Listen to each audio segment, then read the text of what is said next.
Okay, 15 seconds and we are ready to start. I hope you can hear me well in the back. Yes, thank you.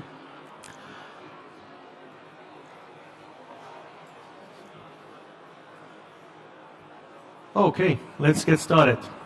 So the topic for this speech is choosing the right MEMS vibration sensor for condition monitoring applications.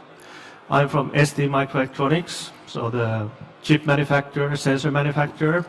My name is Pasi Myllymäki. I'm actually located in Finland, but I have been working with sensors more than 15 years, and especially on this condition monitoring application. And okay, all right, the button doesn't work. Just give me 1 second. All right. So the exact agenda will be, we'll start with the condition monitoring overview. Then we actually have a look on the ST key components, because they are for sure different depending what you really want to measure. Then, to make it a bit more interactive, I was planning to show you a couple of demos with our development tools. First is STWin.box with Python. And then after that, we have a look on machine learning core, which is inside of our latest industrial accelerometer for really edge AI applications with very low power. And short summary in the end.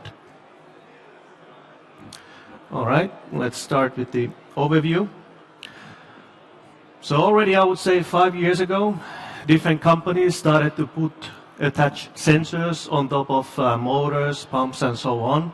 And the first task was just to set different kind of threshold levels for the vibration, and then to trigger some alarms and to see when they start to basically break up. This was enabled by local processing, and then especially the connectivity that we had out from the nodes. Especially this Bluetooth low energy was one of the key communication methods from the sensor nodes. And with this, you can do data analysis and machine learning, especially when you can do more and more of it in the edge and in the sensor itself. And this way, you can move from traditional condition monitoring really to predictive maintenance, to predict beforehand when the motor, for example, is going to get broken.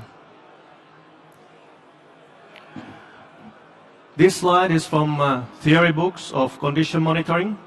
And when the conditions start to change in motors and pumps over time, one of the first artifacts is ultrasound. And this is something that we can measure with our microphones. But actually, I would say that the most common one for past 20, 30 years in the industry is vibration. And here really the piezo-based systems have been the normal way. But now the new MEMS sensors are getting more and more attention, especially because they are much cheaper in price. And we will then go in very details of the vibration components, but of course you can also do monitoring with different kind of power and current measurements, magnetic fields over the motor.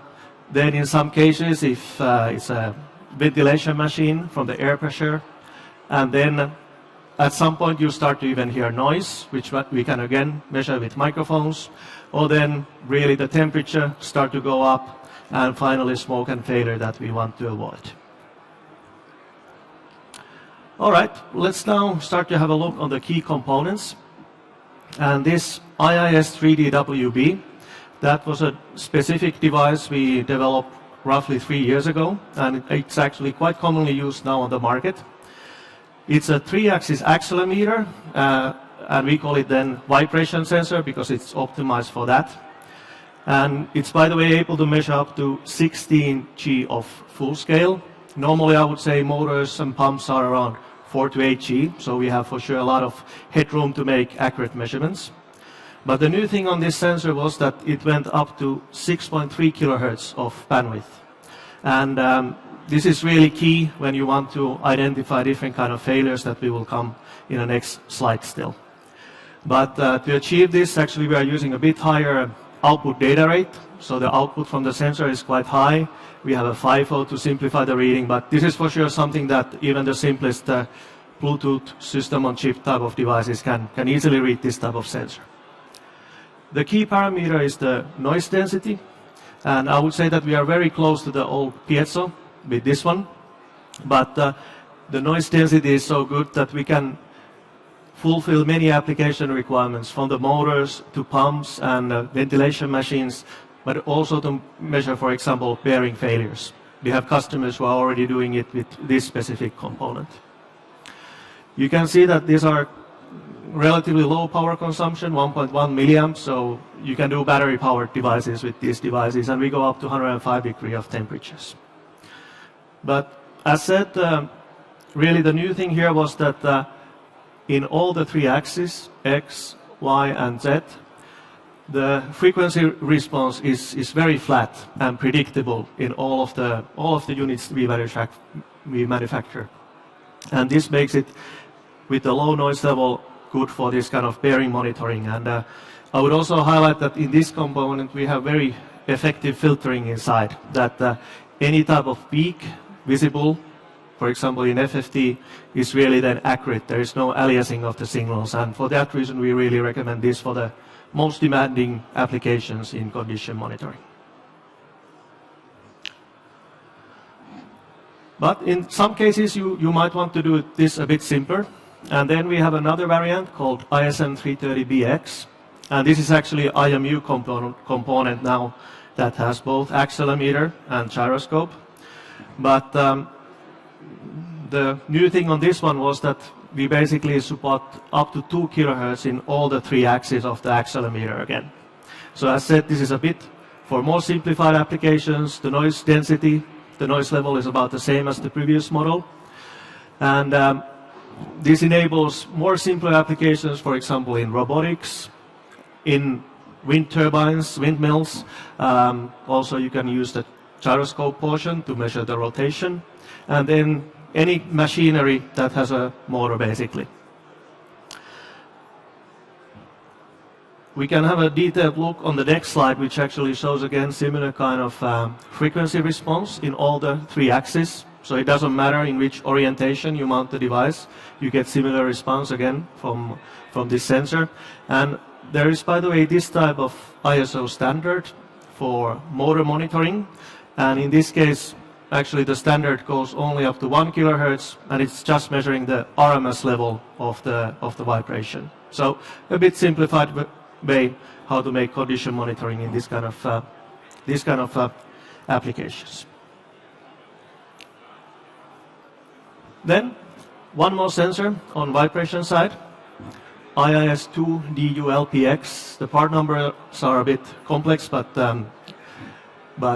you will, by the way, for sure get the presentation if you come to visit me in our booth. This is a 3-axis accelerometer, but now we go only up to 400 hertz with the bandwidth.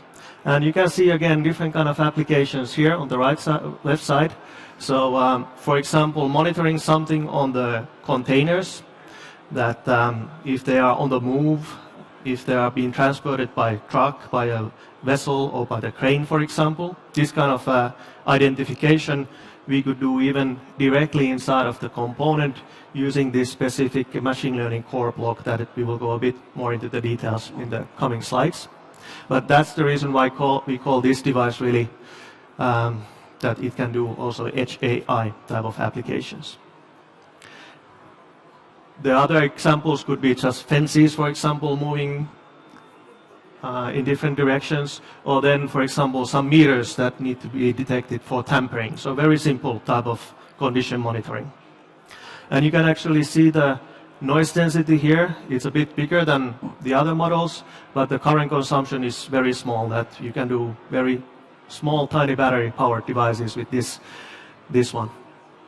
And this is especially suitable now for industrial applications because it goes up to 105 degrees temperature, very small package, 2 × 2 millimeter. And a bit similar slide on the frequency response again, that you can see in yellow we can go up to 400 hertz, but we can also set it only up to 25 hertz, depending what kind of signals you really want to detect with this one. So, those were the vibration sensors in short, but I would still mention one specific sensor, which is inclinometer, so measuring angle very accurately.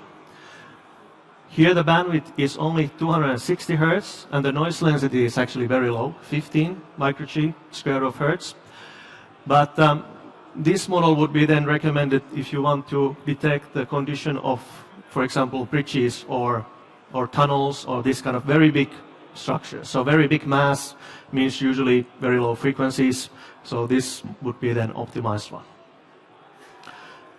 And just as a summary for vibration sensing, inclinometer, the simple accelerometer, simple IMU, and then the best model, which went up to 6 kilohertz. And you can see really the different kind of applications that we support with different components. And especially if you want to put in more fancier AI algorithms, the raw data from the sensor is really the key. That if you have wrong raw data, it means rubbish in, rubbish out. This is the term that we use in these applications. Okay, in the very first introduction slide, I also mentioned the temperature, which is actually one of the most common and maybe even the best way to still measure the condition. And just to highlight that, we also developed a new component for this. It's a digital temperature sensor with good accuracy, and it's actually measuring the temperature from this pad. So it's very easy to, again, mount on top of the motor and really get the final confirmation that now something is really going to happen and going wrong. This is an example of the magnetic field sensor. So this is indeed something that we have customers that have been putting this on top of a motor and really measuring from the field the motor is generating, again, another type of failure of their machine. And then one more example of completely different kind of sensor, which is the pressure sensor. So in case you have any airflow in the system, that it can be fan cooling down the equipment, or then really this kind of ventilation type of applications where you have an air filter. Using one or two of these components, we can really see if for example, the filter material is getting clogged, and then the ventilation and taking out the heat is not working anymore correctly. This is the best sensor if you want to monitor something with air. All right, so to make this easy for our customers, we are doing development kits, and I'm now highlighting this ST Window box. And you can see from here that it includes most of the sensors I was mentioning earlier. This is the best 6 kilohertz vibration sensor. Then we have the inclinometer component here, accelerometer for wake up, and then we have an IMU component here, temperature sensor, pressure sensor, also the microphones. And actually this is a very good tool, especially if you are familiar with Python, which is very commonly used, I would say, especially if you're also doing AI type of algorithms. And now I think we still have nicely time, so I would just quickly show you a demo how this software works. So give me 1 second, and I should have the board in here. Yes, you're able to see it. And here is, by the way, that 6 kilohertz acceleration sensor. And then I just started the application, and if I click Start Log, I have the board in here. And yes, you can see on the top all the 3 axes of the vibration. And of course, we can go up to 6 kilohertz with this one. And then if I'm clicking Stop Log in here, the good thing with the tool is that you can easily visualize it. I just have the Python environment installed in my computer to have this, everything is running over Python. And then what is available then afterwards, okay, let me take it from here.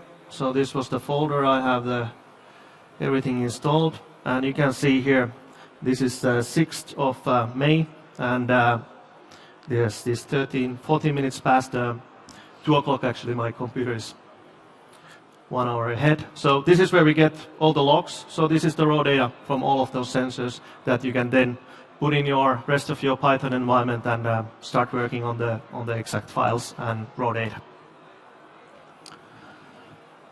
Okay, then let's go back to the presentation.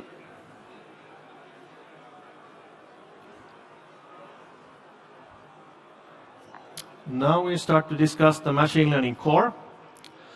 And this was indeed inside of this latest accelerometer component. Let's just call it DULPX. You might remember that it had very low power, so it's stretching the battery life. It's making these decisions at the edge. It's suitable for harsh environments, so we go up to 105 degrees. And by the way, on these industrial sensors, we guarantee 10 years of lifetime from the introduction. So you are safe to use it in many industrial applications where this is also a key.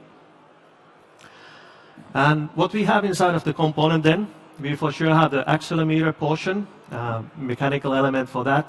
We have analog to digital conversion block, and then we have MLC, FSM, and ASC.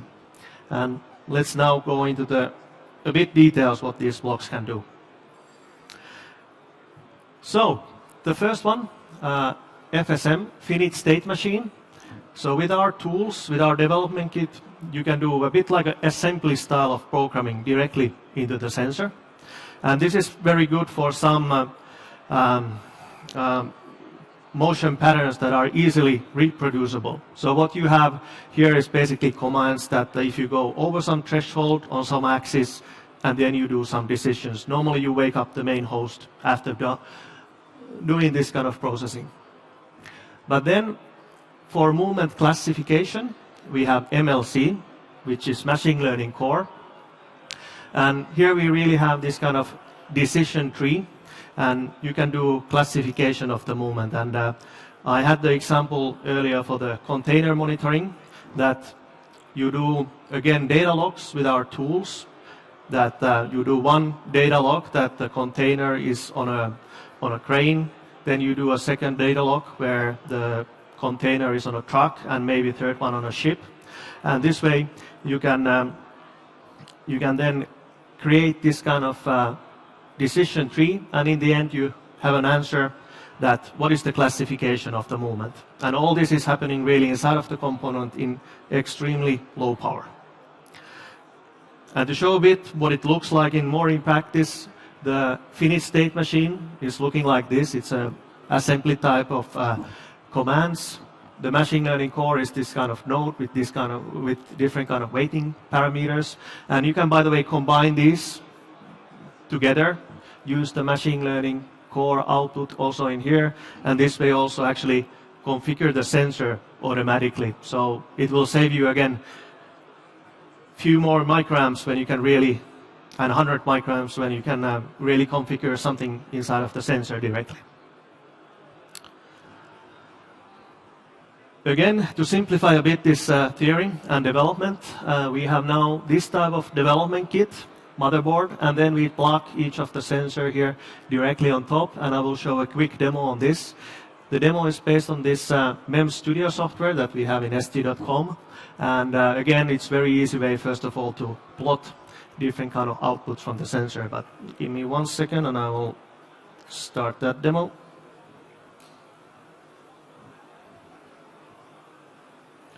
So yes, I need to connect the other board.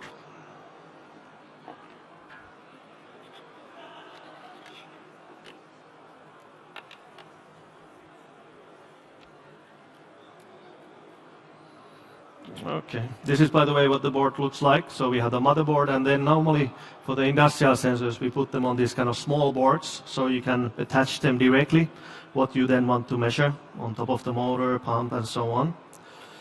But all right, this is the MEMS Studio.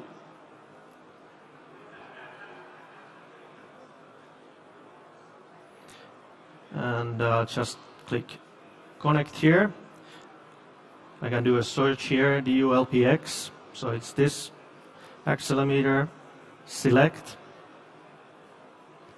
And it's actually very easy to use, that I just click this easy configuration, play button, and then I go to this line charts, and again I start to have the movement in all the 3 axes of the accelerometer, what you can see there.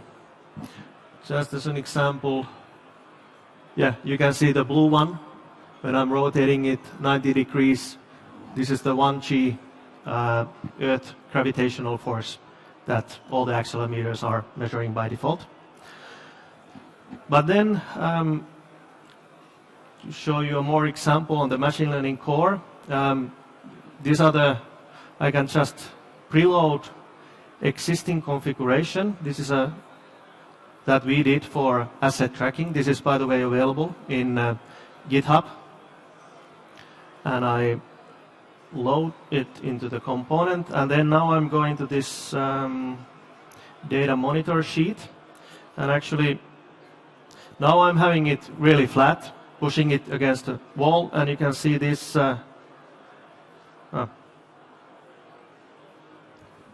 Using this one. This one here, it's just a simple number, but when I'm rotating it 90 degrees, it becomes 4. So the package, for example, is now not in normal position, it's in 90 degree. And anytime I have a movement, the figure comes 8. And then when I'm having a really big movement, it becomes 12. So this is a simple number coming out from the classification, but there's a lot of different applications you can do with this. And actually, if you come to our demo pod, we have an application where we put this on top of a small fan, and we can really monitor a fan using the same kind of machine learning core. And by the way, everything you need basically to set this machine learning core to take the data logs is included in this tool. And eventually, when you have done all the data logs, it will give you a percentage value that how well it is predicting the different classes that you have taught to the component. All right, so this was a very short demo on the topic. And as said, that example I was showing was roughly taking 15 micrograms of current consumption. So not more than that. All right, we come to the last slide, just to summarize what you heard, that we covered the different kind of sensors for monitoring of vibration especially. I hope you noticed that there were the differences in the component specification, that you need to really go with the right sensor for the application. Then STMicroelectronics is for Python lovers. So, and then the new 2DU LPX is a component with the machine learning core. And you can do these low-power edge AI applications. All right, that's it, and we will be in hall 1, 320. So it's just 20 meters that way. And as said, there we have more demos, especially on this new accelerometer component. Thank you. Any questions?